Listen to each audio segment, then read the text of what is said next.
Next news alert right now. New details about the jihadi suspect accused of abusing children at a New Mexico compound. Prosecutors say Siraj Wahaj was training them to carry out school shootings.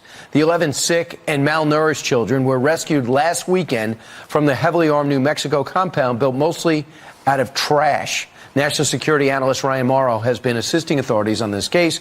We spoke to him earlier in the week, and now we're trying to unwind what happened here. How did they pick this location, and what was going on besides abuse? Well, we now know that they were training the kids to carry out school shootings, and that's probably why they stopped practicing the shooting of their guns in recent weeks. They were doing it consistently, but apparently they decided that they need to conserve ammunition at some point recently. So either they're preparing for a raid, that's less likely, or they're going to act on these plans. And what makes you think that?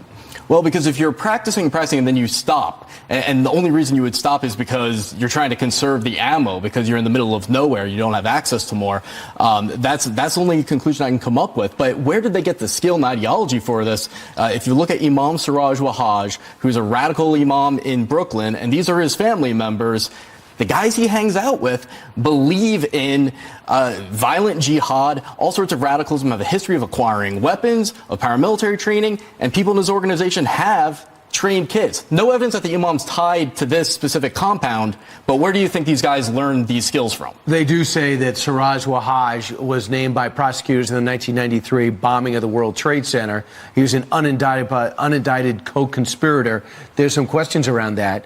But what has your investigation revealed? Well, the bottom line is that Imam Siraj Wahaj was at least linked to the blind sheikh behind the World Trade Center bombing. That's all you really need to know about that part. But as part of my assistance to the authorities since the raid happened, I now can release some of the details of what I provided.